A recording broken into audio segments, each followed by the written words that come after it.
एक बार एक गांव में कृष्णा नामक व्यक्ति रहता था। हर रोज वह दूध से घी बनाया करता था और अपने गांव के बाजार में बेचता था। यही थी उसकी रोजी रोटी कमाने का जरिया। अपने शुद्ध और मजेदार घी के लिए कृष्णा बहुत मशहूर था। घी ले लो, शुद्ध देसी गाय का घी ले लो, घी ले लो, घी ले लो। एक दिन एक मिठाई वाला सुंदर ने कृष्णा को बुलाया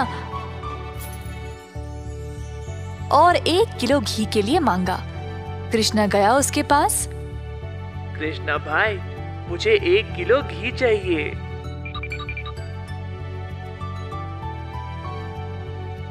कृष्णा घी को तोलने लगा। जब सुंदर ने देखा कि घी कितना शुद्ध था तो वह अपने आप को रोक ही नहीं पाया।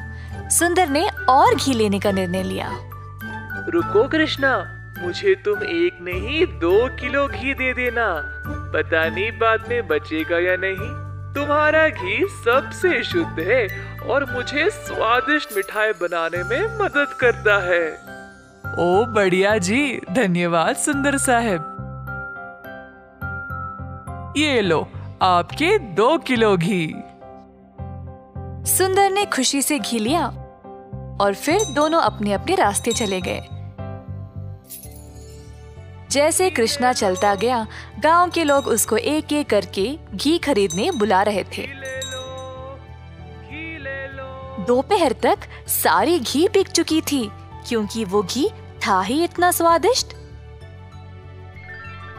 अपनी कमाई लेकर कृष्णा अपने भाई कुशल के पास दूध खरीदने गया ताकि वह अगले दिन के लिए और घी बना सके।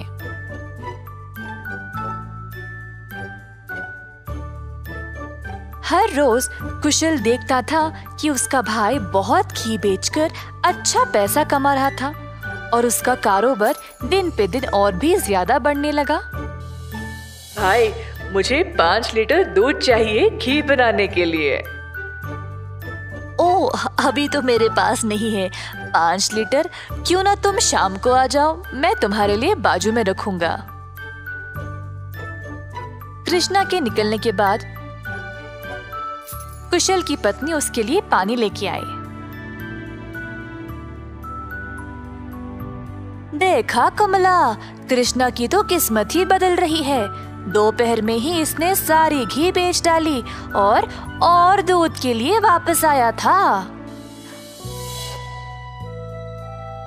आप तो सारा दूध इनको ही दे देते हो ना, क्यों ना इस बार आप दूध में थोड़ा सा पानी मिला के दो। इस तरह हम भी ज्यादा पैसा कमा सकते हैं।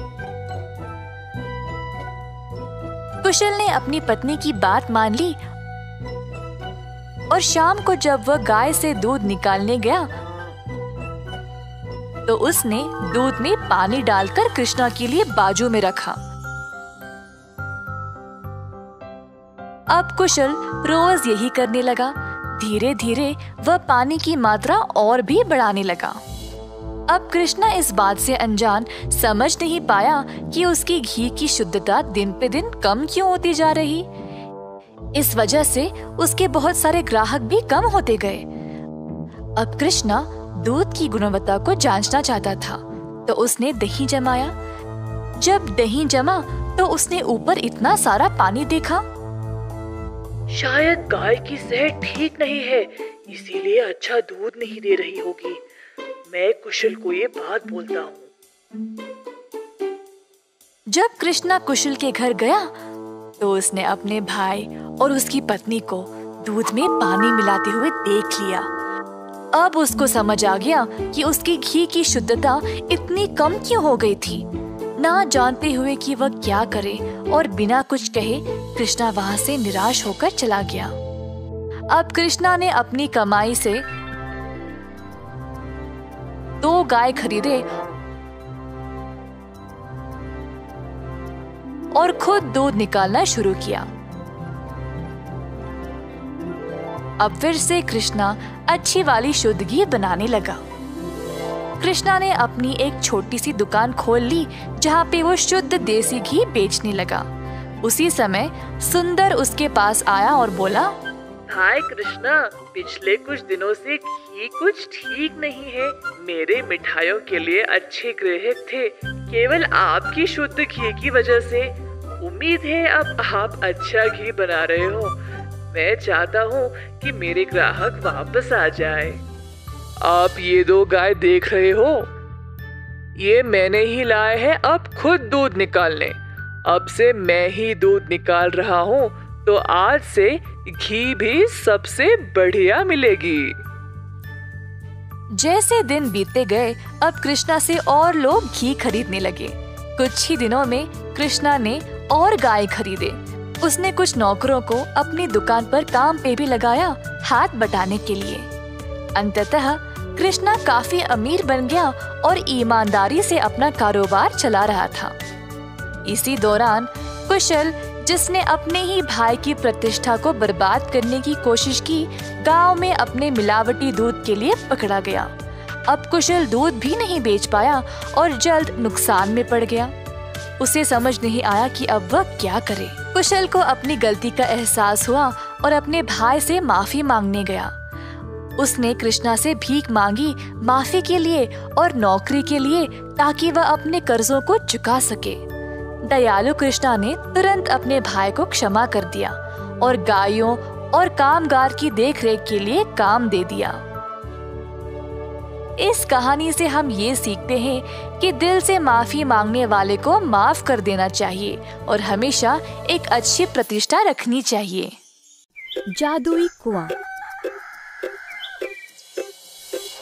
कई साल पहले एक छोटे से गांव में था एक जमींदार अरविंद नाम का।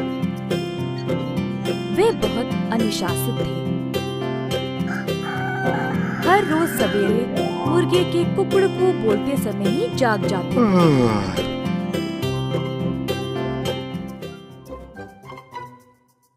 फिर अपने नौकरों को जगा के उन्हें काम पे भेजते थे।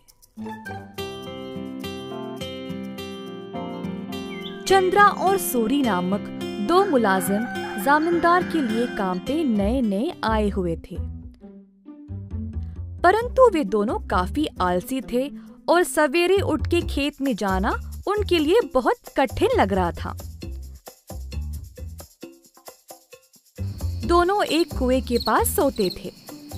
एक दिन चंद्रा ने सूरी से कहा, हाय रे, हर रोज सवेरे जाग के जाना बहुत ही कठिन काम है ना। सूरी को भी ऐसा ही लगा। हाँ चंद्रा, परंतु हम करे तो क्या करे, मुर्गे के कुकड़कू से ही जमींदार जी जाग जाते हैं।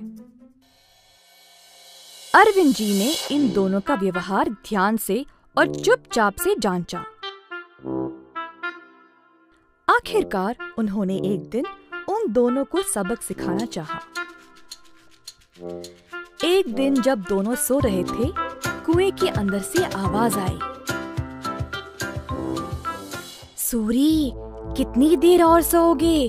उठो और काम पे निकलो। सूरी को नींद में ही आवाज सुनाई दी और वह अचानक से जाग गया। बाजू देखा तो चंद्रा आराम से सो रहा है। सूरी को समझ नहीं आया कि ये आवाज कहाँ से आई। बुरा सपना मान के वो फिर से सो गया। अगले दिन की बात है और दोनों उसी कुएं के पास सोए थे। इस बार कुएं वाली आवाज चंद्रा को सुनाई दी। वो भी अचानक से जाग गया। आसपास देखा तो सूरी आराम से सोया था।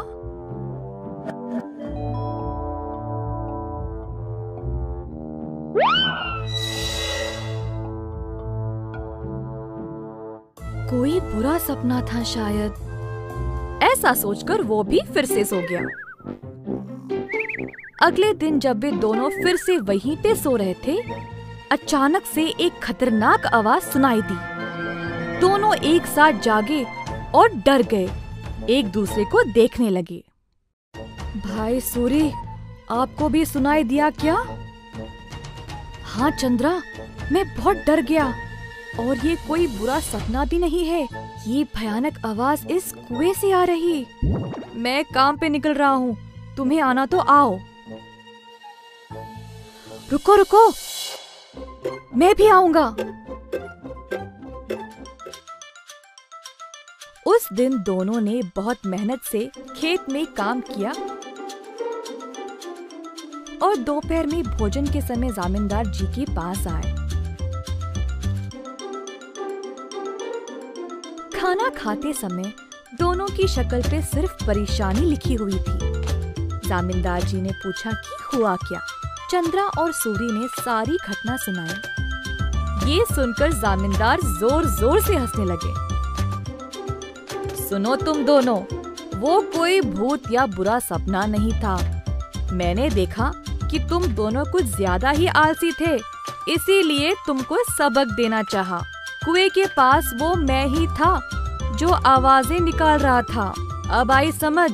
अब से ये सुस्ती छोड़ो और ठीक से काम करो। उस दिन से सूरी और चंद्रा ने अपनी आलस्य छोड़ा और खेत पर पूरी मेहनत से काम किया।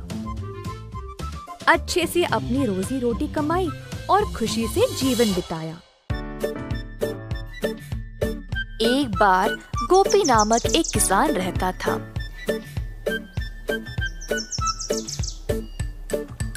गोपी बहुत मेहनती था।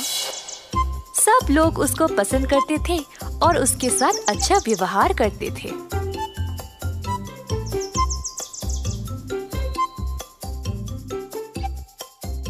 गोपी के घर के बाजू में रहता था किशोर।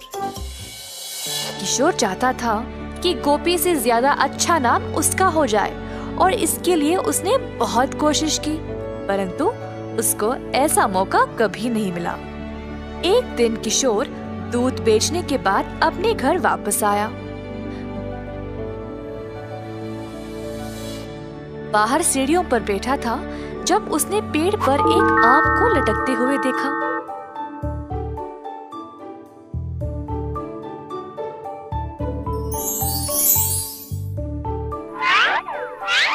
उसने आम को तोड़ा और अपने रुमाल में बंद कर दिया। आम को पकड़ के वह गोपी का इंतजार कर रहा था। जब गोपी वापस आया तब किशोर उसके पास गया और बोला, ओ गोपी, मैं तुम्हारी प्रतीक्षा कर रहा था। क्या बात है किशोर? मैंने इस रुमाल में एक फल को लपेटा है। क्या तुम अंदाजा लगा सकते हो कि इसमें क्या है? अगर तुमने सही जवाब दिया तो तुम खुद अपने हाथों से मेरे घर से जो मर्जी ले जा सकते हो। अगर तुमने गलत बोला तो मैं अपनी मर्जी से अपने हाथों से कोई भी चीज तुम्हारे घर से ले जाऊंगा। ठीक है, मुझे लगता है इसमें अमरूद है। गलत जवाब, इसमें आम है। अरे अच्छा, अब क्या? चलो तुम्हारे घर चले, मैं अपने हाथों से जितना हो सके ले जाऊंगा। दोनों चलते हुए गोपी के घर की ओर गए। घर में प्रवेश करने से पहले किशोर को दरवाजे के पास एक सीढ़ी दिखाई दी। तुरंत उसको उठा के बाजू में डाल दिया और घर के अंदर चला गया, परंतु गोपी वहीं पे खड़ा रहा। गोपी, वहीं क्यों रुक गए? तुमने तो सीढ़ी उठा ली थी ना, फिर उसको बाजू में रख के अंदर क्यों चले गए? क्या मतलब तुम्हारा? हाँ, अपने दोनों हाथों से तुमने सीढ़ी को उठा लिया था ना, तो अब इस सीढ़ी को उठाओ और जाओ। ऐसा कहकर गोपी अपने घर के अंदर चला गया। किशोर ने गोपी को रोककर कहा, ये धोखा है। नहीं नहीं, मैं नहीं मानूंगा। अच्छा ठीक ठीक। अच्छा अब तुम बोलो, मेरे हाथ में क्या है? अगर सही जवाब दिया तो मैं किसी को नहीं बताऊंगा कि तुम अपने दूध में आधा पानी मिलाते हो, पर अगर तुम गलत हुए तो मैं पूरे गांव में इस बात को फैला दूंगा। हाय, अपनी बुद्धिमानी से तुमने मुझे फंसा लिया। ठीक है, मुझे लगता है तुम्हारे मुट्ठी में अंगूठी है। गोपी ने अपनी मुट्ठी खोली और दिखाया कि कुछ भी नहीं है अंदर। हाहा, मेरी मुट्ठी खाली है, तुम हार गए। क्या तुम अब सबको मेरे बारे में बता दोगे? मैं अब से इतना पानी दूध में नहीं मिलाऊंगा, जितना जरूरी उतना ही। गलती हो गई, कृपया मुझे जाने दो।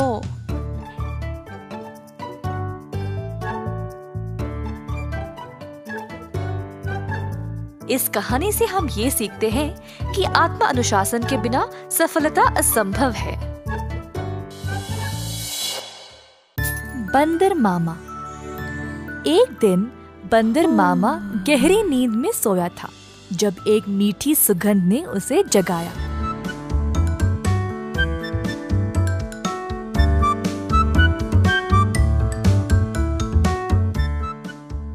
अपनी टोपी और जूते पहनकर बाहर निकल पड़ा खुशबू सूंघते सूंघते।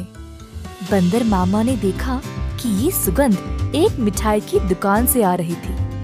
अंदर गया तो उसने कई प्रकार की मिठाइयों को देखा। एक लड्डू को देखकर बंदर के मुंह में पानी आ गया।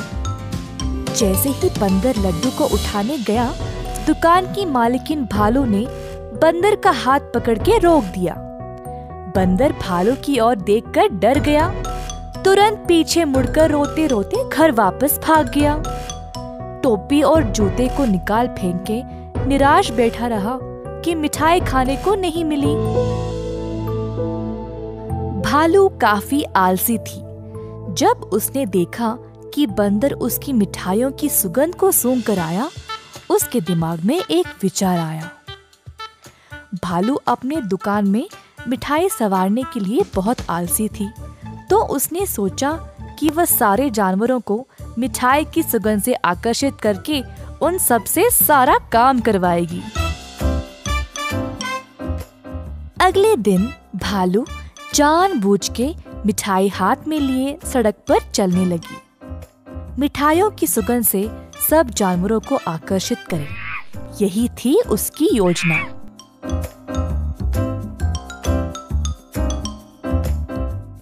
खुशबू फिर से बंदर मामा तक पहुंच गई। इस बार बंदर मामा से रहा नहीं गया और उनका जी ललचाया। वह किसी भी हालत में मिठाई खाना चाहता था। बंदर मामा चुपके से दुकान के बाजू वाले पेड़ पर लटकने लगा। जब भालू देख नहीं रही थी, तब बंदर मामा ने लड्डू उठाया और झट से मुंह में डाला। परंतु लड्डू गरम गरम था और बंदर मामा का मुंह ही जल गया। बंदर मामा को बहुत गुस्सा था। जल्दी घर भागा और पानी पी लिया। फिर से अपनी टोपी और जूते निकाल फेंक के रोने लगा।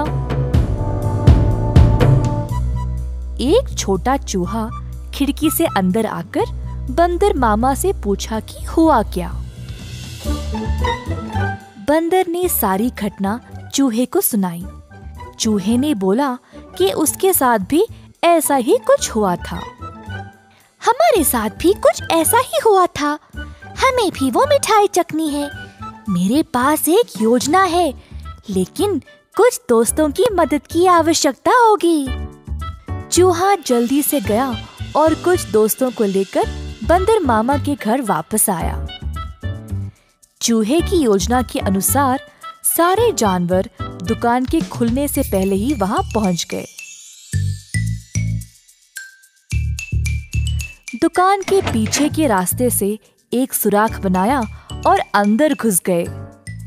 एक बंदर सारे मिठाइयों को देखकर ललचा गया। जोश में आकर कूदने लगा और नाचते नाचते केक के मिश्रण में गिर पड़ा। एक और बंदर एक बड़े से बाल्टी में झांका, ये सोचकर कि अंदर मिठाई होंगे, और फिसल के उसी के अंदर गिर गया। तीसरे बंदर ने एक बड़ी गोल सी थाली पर लड्डू देखा। थाली की ओर दौड़ा और लड्डू खाने की कोशिश की, परंतु थाली गोल गोल घूमने लगी। बंदर लड्डू के पीछे भागता रहा और थाली रुकने का नाम ही नहीं ले रही थी। इसी दौरान भालू दुकान पर आ पहुंची। एक बंदर केक के मिश्रण में फंसा था। दूसरा बड़ी बाल्टी में और तीसरा बस लड्डू के पीछे गोल गोल घूम रहा था। ये सब देखकर भालू आश्चर्यचकित रह गई और सोची कि ये बंदर यहाँ चोरी करने आए हैं। जल्दी से एक छड़ी उठाई और बंदरों को मारने ही वाली थी, जब एक बंदर ने बोला, हम यहाँ चोरी करने नहीं आए हैं, हम केवल आपकी मिठाई को चखना चाहते थे। इनकी सुगंध इतनी मजेदार है, बस हमसे रहा नहीं गया। भालू ये सुनकर जोर से हंसने लगी। मेरे दुकान में चोरी छुपे घुसना गलत बात है। खैर छोड़ो, वैसे भी मुझे मिठाई बनाने में मदद चाहिए। अगर तुम लोग हर रोज मेरी सहायता करोगे तो मैं तुम्हें अच्छे अच्छे मिठाई खाने के लिए दूंगी। ये सुनकर बंदर मामा और उसके दोस्त खुश हो गए। उस दिन से सब जानवर मिठाई की दुकान पर काम करने लगे। भालू ने अच्छे से बंदरों का फायदा उठाया, बंदरों से मिठाई बनवाई और सजा सवार के रखवाया भी। मिठाई बेचने का काम भी बंदरों को ही दे दिया और भालू सिर्फ बैठ के मजे ले रही थी। भालू का पति ये सब देख रहा था।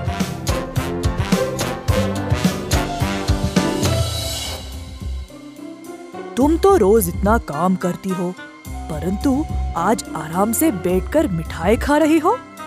दुकान भी बंदरों से भरा पड़ा है। ये क्या हो रहा है यहाँ पे? बंदरों ने मेरा काम आसान कर दिया है। वे खुशी खुशी सारा काम कर रहे हैं और बदले में मुझे ज्यादा कुछ देने की आवश्यकता भी नहीं। बस दिन में एक एक मिठाई देके काम चला रही हूँ। बंदर मामा कोने में इन दोनों की बातें सुन रहा था और ये सब जानकर उसे बुरा लगा। बंदर को एहसास हुआ कि भालू उसका और उसके दोस्तों का इस्तेमाल कर रही थी। बंदर मामा आगे आया और बोला, भालू जी, हमें आपकी मिठाई बहुत ही ज्यादा पसंद है, परंतु आप हमारी इस कमजोरी का फायदा नहीं उठा सकती। ऐसे स्वार्थी बनके किसी को इस्तेमाल करना गलत बात है।